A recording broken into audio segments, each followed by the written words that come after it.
Hello all of you, welcome back to Shikha biology classes. हमारा chapter चल रहा था मॉलिक्यूलर बेसिक ऑफ इनहेरिटेंस। तो genetic material gene is present in every living cells. जो genetic material होता है उसे हम डीएनए भी कहते हैं, जीन भी कहते हैं। Is present in every living sales, ये हमारी प्रत्येक कोशिका में उपस्थित होता है। Stored and express genetic information, it provide information for the formation of all body. क्या है कि ये जो जेनेटिक इन्फॉर्मेशन होती है, जेनेटिक इन्फॉर्मेशन का मतलब किस तरह के कैरेक्टर बन रहे हैं, किस तरह के कैरेक्टर होने चाहिए, किस तरह के कैरेक्टर सही हैं, ये सारी चीज़ें जेनेटिक इन्फॉर्मेशन कहलाती हैं, जो कि क्या हो जाती है, जिनका फॉर्मेशन होता है और ऑल ओवर बॉडी में इनका फॉर्मेशन होता है। Character it's amount is fixed. इनका जो करेक्टर होते हैं ये एक फिक्स्ड अमाउंट्स के होते हैं।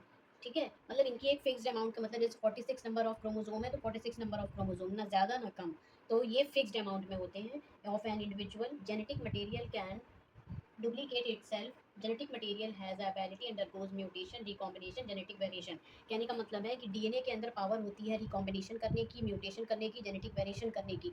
और इस किस चीज़ का वेरिएशन हो रहा है? कैरेक्टर्स का वेरिएशन हो रहा है। एक ही परिवार में रहने वाले व्यक्ति, जैसे एक परिवार में 5 लोग हैं या 3 लोग हैं, तो उसमें माँ और पिताजी के जो कैरेक्टर बच्चे में आ रहे हैं वो कैसे हो रहे हैं? पेरेंटल कैरेक्टर हो गए। और उसका जो डीएनए डुप्लीकेट करेगा तो न्यूक्लियोटाइड की चेन बनेगी, जो कि आगे चल करके पॉलीन्यूक्लियोटाइड बनाएगी। साथ ही साथ अगर हम बात करें एबिलिटी टू अंडरगोज म्यूटेशन, इसमें रिकॉम्बिनेशन, नए करेक्टर का बनना भी होता है। डुप्लीकेशन का मतलब है कि डीएनए का डबल हो जाना, सिंगल सिंगल न्यूक्लियोटाइड से डबल न्यूक्लियोटाइड में चेंज हो जाना। और इसमें जेनेटिक वेरिएशन देखने को मिलता है आपके करेक्टर्स में। किस तरह के करेक्टर्स से कुछ न्यू करेक्टर्स बनते हैं, कुछ पेरेंटल करेक्टर होते हैं, कुछ इन्वॉल्वमेंटल फैक्टर की वजह से करेक्टर डेवलपमेंट करते हैं।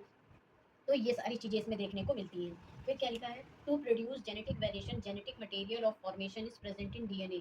तो जो जेनेटिक मटेरियल में जो ये सारी चीज़ें क्या हो जाती हैं, इस सब में स्टोर्ड रहती हैं। इसे हम एक्सप्रेस भी करते हैं, इसे स्टोर्ड भी करते हैं। ठीक है, ये सब हमारे डीएनए में, हमारे जेनेटिक मटेरियल में स्टोर्ड रहती हैं। समय ये टाइम टू टाइम क्या होती है, एक्सप्रेस होती रहती है। its gametes, the amount of DNA exactly half of parent से exactly कैसे होते हैं, ये हाफ होते हैं। ठीक है, पेरेंट से हाफ होने का मतलब है कि पेरेंट से जो करेक्टर आ रहे हैं, जो क्रोमोजोम आ रहे हैं नए हाइब्रिड में, वो कैसे होंगे? आधे की संख्या में होंगे। मैंने आपको पहले की वीडियो में बताया हुआ है। पेरेंट में हाफ सेल्स आते हैं। DNA is able to repair itself, अपने आप को आसानी से रिपेयर भी कर लेते हैं। डीएनए के अंदर आसानी से ये रिपेयर कर लेते हैं।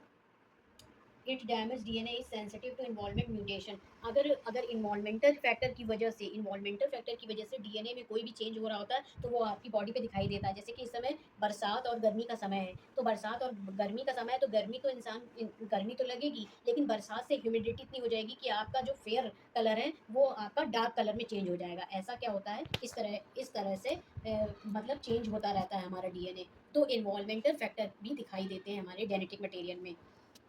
DNA is highly stable molecule. DNA एक हाईली स्टेबल मॉलिक्यूल है। ओनली मॉलिक्यूल यूकैरियोटिक, ये एक यूकैरियोटिक ऑफ डीएनए है, जिसमें हिस्टोन प्रोटीन मिली हुई होती है। डीएनए में हिस्टोन प्रोटीन होती है, जैसे डीए जो जेनेटिक मटेरियल को ये सारी चीज़ें करने में हेल्प होती है।